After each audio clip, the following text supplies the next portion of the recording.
creative coloring with Erum. I'm Erum Tasneem for Altenew, and today I will be using just my coordinating dies to create a dimensional floral card.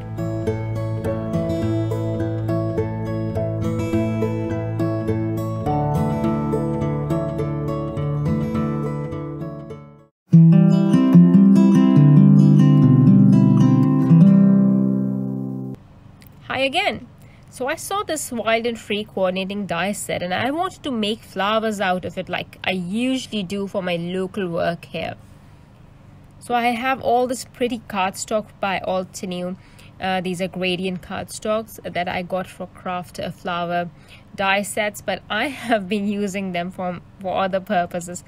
And I thought I would die cut several of these flowers and layer them up. I have no plan as always. All I know is that I need to die cut quite a few of these in colors that would look good together, would look happy, summery, spring-like, and I just want to create a happy card, happy floral card. I'll just skip most of these steps because I'm just die cutting or fast forward most of the video. You see, I have all these lovely layered flowers on the right, and now I am die cutting the leaves in two shades of green, which is evergreen and forest glades, the two darker ones. I'm leaving the lightest one out. Now I'll ink these up. I'll use the blending brush, or the tiny ones that I have, the tiniest ones that I have, and Altenew dye inks. I'm not going to really match the inks with the cardstock, and I'm not going to list the inks too because I was just randomly picking up inks. So I did not notice which ink I was using. Sometimes I used Rubelite for the pink, and sometimes I would pick up Raspberry for the same pink cardstock. So just pick up the ink you think would look nice or would work.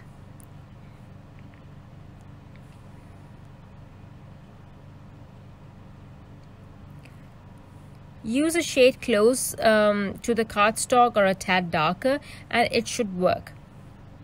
I'm only adding inking to the edges a bit and not covering the entire area. But for some layers I would cover the entire area, like for the very small pieces where I can't really control the inking. And now I just wanted to show you this part where I am going to curl the petals, the flower petals a bit with the blending brush. You can use anything. You can use your paintbrush, you can use your pen, marker, anything you have that is rounded, curvy. I'm only pulling it outwards.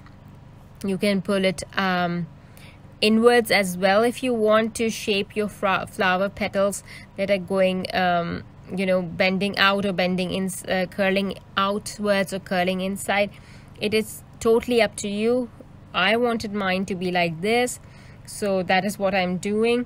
If you have the right tools to do this, you can use them. I do have the tools, but I'm not using them as all of you might not have them, and this is something that is doable without the tools too.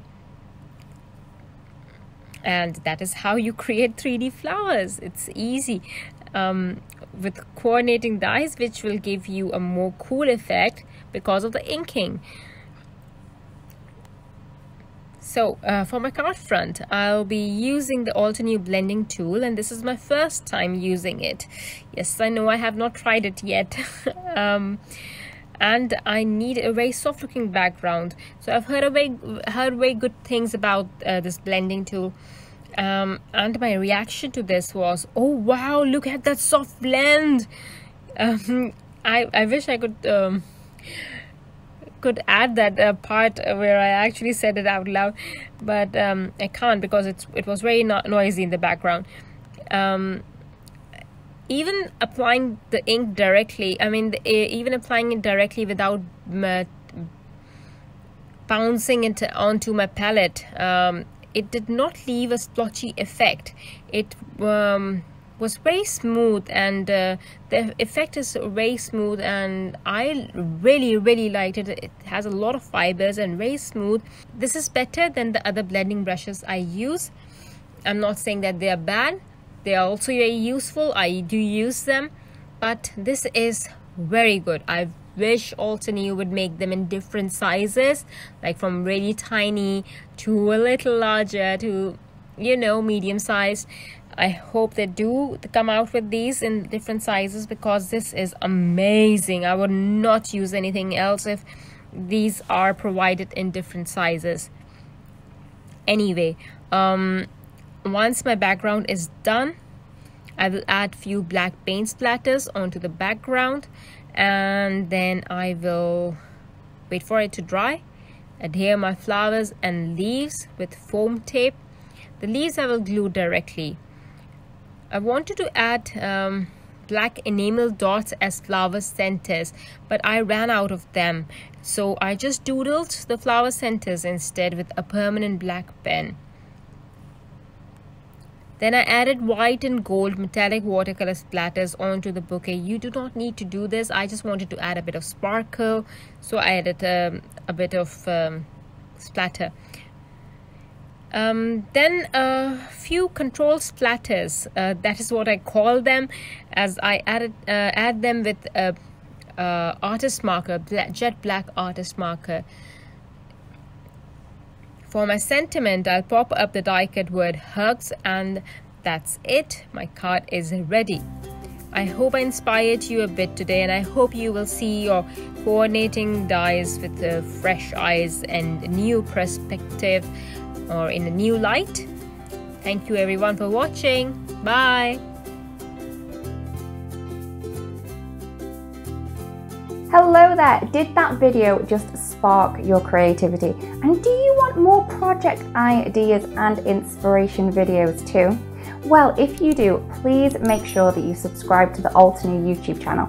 Also, make sure that you do click that notification bell so you don't miss a video. Thanks so much for watching. Bye bye.